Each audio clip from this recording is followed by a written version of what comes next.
To be an artist or an engineer? That is the question, but why not do both simultaneously? At least that's what I asked myself when I decided to record an entire song using nothing but 3D printed instruments. To make this a true test of how well the left and right sides of my brain can work together, I banned all audio effects. No tuning, no reverb, not even EQ. With these limitations, I'll finally know if bridging these two worlds gives me a creative advantage, or if I'm just spreading myself too thin to be great at either. It sounds crazy. So like most of the songs I record, I decided to start by laying down a bass line using my go-to 3D printed bass machine, the Bass Beam. I actually developed this instrument in a previous video, but it's just a 3-foot stick made of 3 sections that dovetail together, and it has a fully 3D printed tuning mechanism and a custom string, a soft TPU tube with a stiff nylon core. I use a cheap contact mic to get the sound into my computer, and honestly, this thing sounds awesome.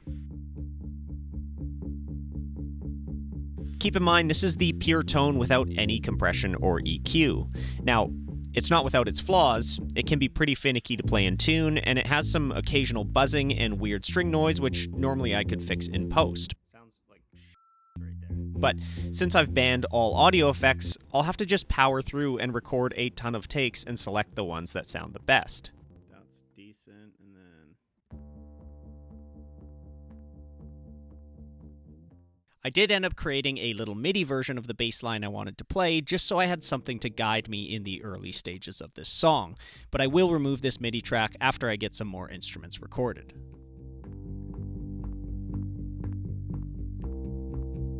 So with my bass mostly tracked, I moved on to the drums, starting with the kick drum.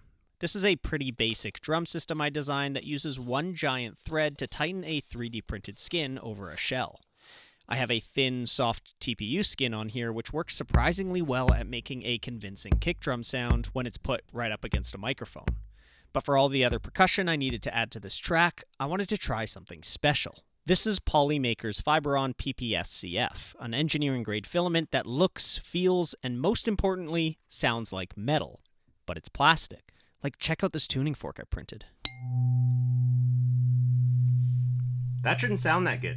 So naturally, I went straight for the holy grail, a 3D printed crash cymbal. Okay, I had to pause this print. It's not looking that good anyways, but it stopped extruding.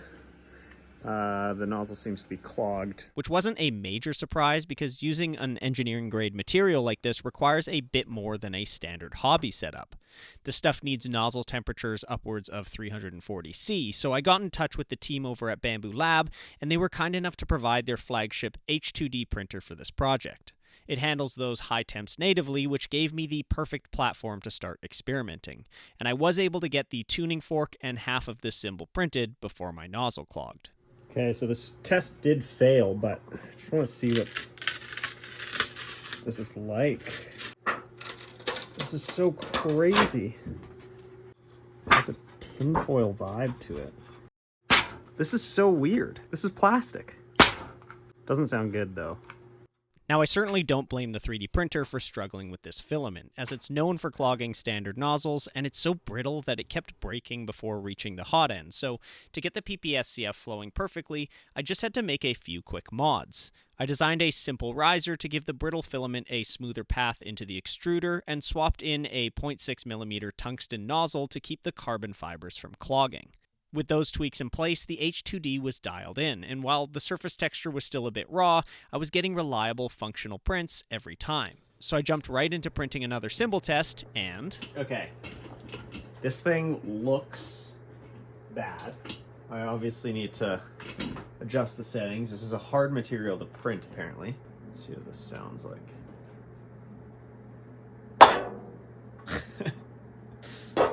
Okay, it doesn't sound that good. Why doesn't it? It was clear that I was going to need to work a bit harder than just printing a disc to get that crash cymbal sound I really wanted. But in the meantime, these prototypes still sounded cool and unique enough to use for other percussion parts in the song. That sounds pretty good.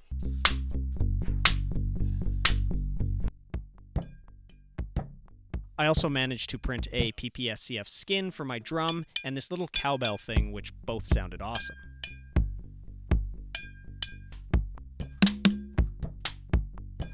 To To finish up day 1, I recorded some rough vocals just to get a better idea of what this song might turn into. I'm an imposter, keep 1 foot from entering, I keep steadying. I didn't like that take at all anyways. Doesn't have to be perfect right now, but I obviously want it to be pretty good. I'm an imposter. I feel like we made some good headway on this. I got to get to designing some more instruments. So for day 2 of recording, I wanted to take a break from the new filaments and try something completely different. Up until now, I've mostly stuck to percussion and stringed instruments. They all share one thing in common. They're impulse-driven. Whether it's a drum skin or a bass string, the sound is a direct reaction to a single input of energy, a hit or a pluck. Because of that, the tone is entirely dependent on how well the material can resonate on its own. Wind instruments are different though. Okay, we're going to test a couple things here. So this is the membrane flute standard design. They rely on a constant pressurized stream of energy, and as long as you keep blowing, they keep singing. Not in tune, obviously, but just wanted to kind of try that out. So the membrane flute works by having this little TPU membrane that vibrates when you blow into this pipe. It needs to escape into the middle pipe, so it passes through and that causes that to vibrate. Now I had a thought, what if you just made the membrane gigantic? This is the weirdest looking instrument. I'm all for it. I feel like there's more range there, but it's way harder to play. Now, I got the idea for this instrument by watching videos from Nicholas Brass and Bart Hopkin, who are much better instrument builders than me, so if you want to learn how to make your own, definitely check out their videos, which I'll link below. But at this point, I was eager to try and get these much-needed new sounds into my song. It's starting to sound pretty saxophony, I think. So, I have these horns. They're unplayable right now because I haven't figured out how to do the holes properly. But I've been playing around with them, and individual notes sound great. And I have all these tubes. You know, I can do it one note at a time, so that's what I'm thinking. So now the truth is, designing wind instruments is incredibly hard, at least for me. I know how to get the initial sound, and I've figured out that lengthening the tubes allows me to change the pitch, which is how the holes on all wind instruments work, but in order to make a fully playable wind instrument with proper intonation, it requires a ton of math and trial and error, and I just didn't have the time for that. So I opted to go a more modular route and just tune the instrument one note at a time by adding or subtracting lengths of tubing. I did print some tubes with holes in them that allow me to play really simple 2 to 3 note melodies, but this only really works with certain configurations of the instrument. So this isn't perfect by any means, but maybe I can explore this more in future videos. I wanted to use this instrument to really make the chorus pop, so I spent a good amount of time recording a bunch of layers, and when I was done, I stepped back to take a listen, and I was not impressed. So hard without effects. But honestly, it wasn't just the horns. What is going on with the drums right now? Everything sounded bad to me. Luckily though, my next cymbal design was finished, and if it actually worked, it could shift the way I was feeling about this project entirely.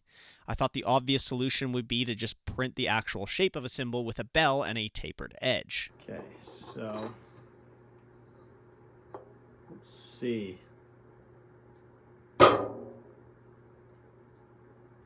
It sucks. It sucks. It was at this moment that the full scope of this challenge really hit me. The truth is, everything I had done so far just wasn't working. I had completely underestimated how much I relied on processing and quality instruments prior to this challenge, and my printed instruments certainly needed some work, but unfortunately, my musical abilities just weren't where I thought they were. Think of music like food. When you cook a burger, you can get away with buying the cheapest ground beef at the store because once you shape it, grill it, cover it in cheese and sauce, it's generally going to taste fine. But you take all that processing away and you have something inedible. And that's kind of how I felt about this track so far. It felt raw in all the wrong ways, but sushi is raw in all the right ways. And that's because a sushi chef spends years mastering the sourcing and selecting of their ingredients. It's everything that happens before the meat hits the prep table that really matters. Now, the reality is these 3D printed instruments, despite the fancy new materials and the amount of time I spent designing them, as ingredients, these are going to be more bitter and tough than a cut of sashimi. But I think the sushi mindset is what I need to be focusing on here. And up until this point, I was still trying to cook a burger when I should have been trying to make sushi. So at the end of the day, I knew what I had to do. I started retracking everything. I wrote a new bass line, tightened and added some more drums, this time focusing more on what these unconventional instruments were giving me and less on what I wanted them to sound like. When I was finally feeling better about the groove, I tracked some official vocal takes, making sure I was using proper mic techniques to try and keep the volume and pitch relatively consistent. It's all sharp. It's all sharp. This one's kind of okay. I try to angle my mic, so like if I need to sing lower, put the mic lower than me. If I need to sing higher, put the mic higher. Don't know if that actually works, but it feels like it works. This will be the proof.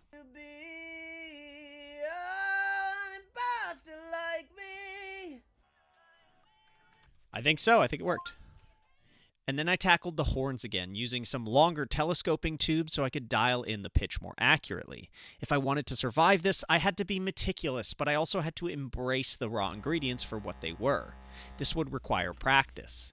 Take after take after take, the unavoidable imperfections of these 3D printed instruments stopped sounding like mistakes, they started sounding like flavors.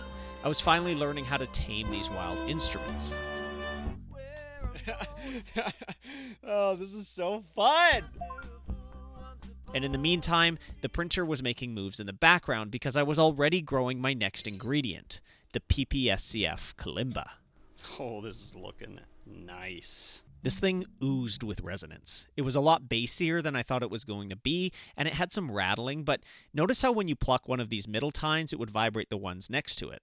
This was less noticeable in the shorter tines, but it definitely made the low notes pretty unusable. At least that's what I would have thought if I was making a burger, but sushi chef Jeff realized the potential in this. I mean, I'm going to be able to use these.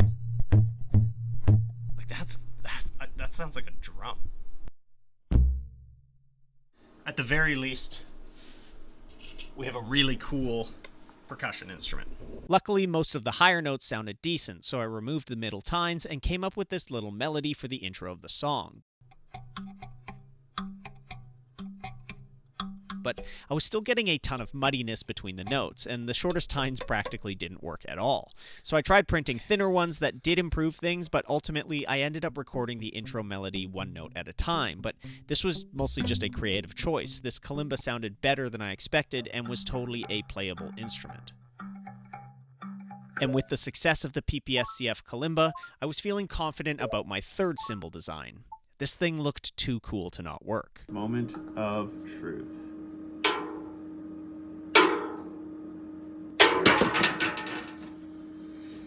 All right, well.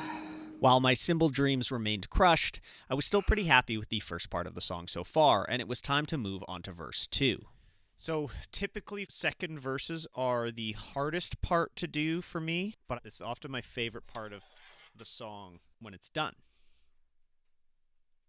I'm not feeling confident about this one. The second verse of a song is where I like to introduce something new, and I thought this guitar I made in my original 3D printed bass video could fill that gap. So I found this guitar sounds best when it's mic'd. It's a 4-string... Breaking strings. Okay, 3-string guitar, which would allow me to play some chords, and while these sounded nice, they just didn't stand out enough to be that differentiating factor that I wanted my second verse to have. I kept coming back to this guitar over the next few days until I discovered I could play this thing with my 3D printed drumsticks. I can't play guitar, so I have to play drums on a guitar.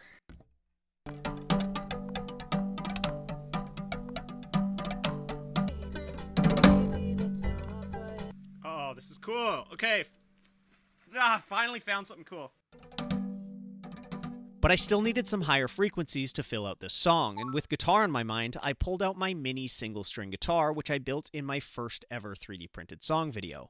But I had an idea to make it fill that high-frequency gap I was feeling. This is Polymaker COPA nylon. I specifically got this filament because of its tensile strength. Here is, if you have a Bambu printer, you'll recognize this. This is just a little extrusion piece that it does at the beginning of every print. This is PLA, and it's about the same size as the stuff I just printed. And you just pull it, snaps, right? That's what's to be expected from PLA. This stuff, let's just grab this. Let's see how hard this is to break. Like, this is like, you know, I really gotta. Whoa. So, the single string guitar sounds like this. So actually, the string that's on here right now is this filament, just raw. And it works fine, but it actually has a kind of a weird tone to it. Like, there's some overtones in there that I don't love. So I'm hoping that doing a thinner, much smaller string will kind of mitigate some of those weird frequencies while also allowing me to have a much higher pitch.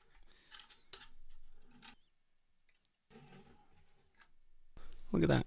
Looks like a little stitch on like a zombie doll or something. Let's hear this as we tune it up. The string kept stretching and took so long to wind, I actually had to come back the next day to keep winding it until eventually... It almost sounds like a mandolin. And so what I'm thinking about doing is basically mimicking the kalimba here. I'm a terrible guitar player though, so I'm gonna do this the lame way, but.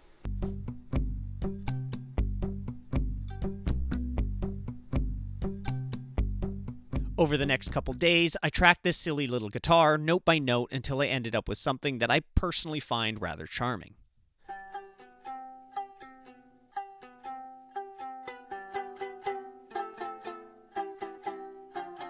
Oh, it sounds so cool. And just like that, I had tracked everything I wanted to, except that darn cymbal. But there was something else bugging me about this song, too. Okay, so, have any of you ever seen this toy? These are called Echo microphones. The mechanism inside there is super simple, and I think I can 3D print basically this exact device because the song does sound very dry. So the plan was simple. This Echo mic is literally just an oversimplified spring reverb consisting of a cup, a tube, and a spring. And the idea was I could attach my contact mic to the end of the spring tensioned inside this tube, hold the cup over my speaker, and record the sound traveling up the spring. And I poke my head into the doors. I make sure to keep one. This is pretty subtle.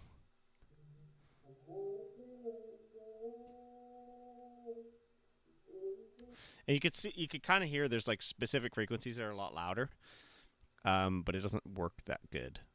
I thought the single spring design and the shape of the tube prioritized a specific frequency that gave the reverb this really weird sound. And I tried a few things to fix this, but eventually I redesigned the entire thing to use a large membrane attached to my modular drum rim, which would allow me to use multiple differently shaped springs in hopes that each spring would carry a different frequency, giving me a more balanced tone. And this did work better. There we are. This actually looks really dumb.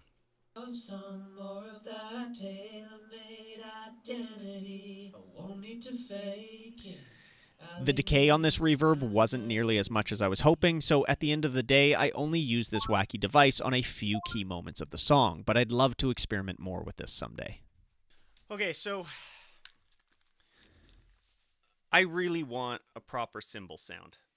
At 60 plus hours of live streaming over the last month, I was so close to being done, but this damn cymbal still had me beat. I tried a spiral design that got gradually thinner from the bell to the tip, thinking this would create some internal tension that would allow the thinner parts to shimmer, and it was closer but still not there. I needed something that had real decay, something that could sizzle for longer than a second. So for my final version, I tried the dish. On its own, it had this really low fundamental tone that didn't sound great. Interesting. But I filled it with these tiny little bits of PPSCF, and it sizzled. There's a lot of extra stuff there. But it didn't really sound like the cymbal I was hoping for. I was worried that the low sound of the actual dish would be a deal breaker, but I still put it in the song, thinking about that sushi analogy again. This cymbal was just another bitter raw ingredient I had to embrace, and I think it was the right call. I'm really curious what you think about this cymbal solution after hearing the final song. So this took a lot longer than I expected it to, and I don't think I'll ever record a song this way again. This viral Reddit post from 12 years ago sort of encapsulates my thinking going into this challenge, and it's really funny reading this now after having gone through basically a modern version of this. It's sort of poking fun at the idea that effort, authenticity, and perceived value are not necessarily correlated, and when I saw this 12 years ago, I remember thinking how this proved that the lines between something you create being authentic versus inauthentic was really blurry, and you can always find a way to discredit something because of the methods used. Now, that being said, I think we are in a different world from 12 years ago, and I could go on for hours about my thoughts on AI and other tools for making music, but at the end of the day, that's not what this video was about. Growing up, my grandfather was a great builder, and my father is still the best musician I know. So these two influences in my life really shaped who I am today, and frankly, I still don't know who that actually is. Whenever I'm building something, I'm singing, and when I'm making music, I need to be tinkering or working with tools. It's a blessing and a curse, and I personally needed to go through this process to help me figure out if there was a real way I could do both at the same time that actually improved the overall result at the end. I'm really proud of this song, and I feel like I got better as a musician and an engineer throughout this, but ultimately, I'll let you decide if the song was really worth the effort. So without further ado, this is Imposter.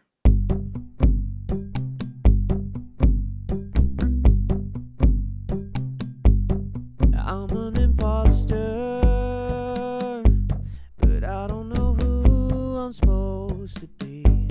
I'm honestly under the influence of all I see, and I poke my head into the doors. I make sure to keep 1 foot from entering, and I keep on starting over once I get cursory knowledge of anything. I'm an imposter. I'm an imposter. I should have mastered 4 to 5 useful skills by now. But 10,000 hours is too much for me to stick around. I'm a jack of all trades, and I'll never be great at the things in this world that inspire me.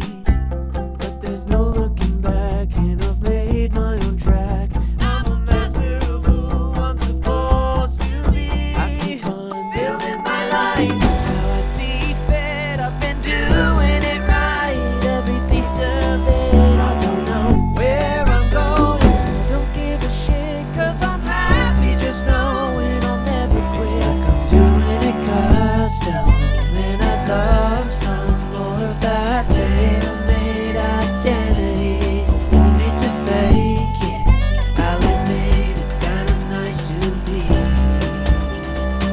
an imposter like me. Don't get me wrong, I'm terrified.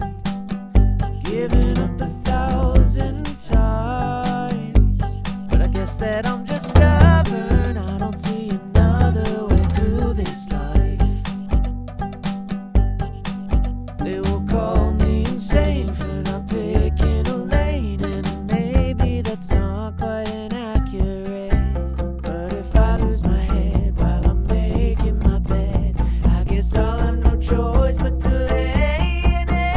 I keep on building my life how I see fit. I've been doing it right, every piece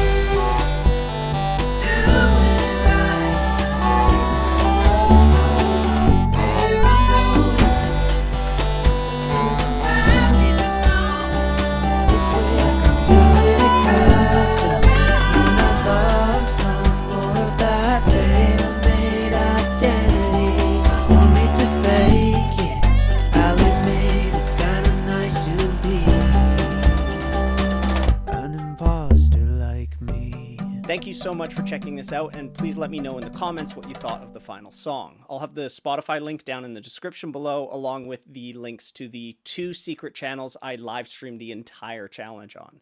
I'm going to be posting and live streaming more on those 2 channels moving forward, so it'd be great to see you there next time. I wanted to thank Bambu Labs and Polymaker for giving me the tools and supplies I needed to make this happen.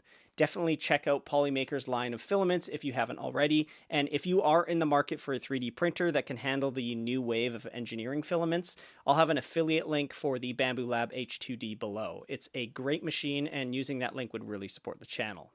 I'll put the link for my riser mod and the instrument files in the description as well. See you in the next video.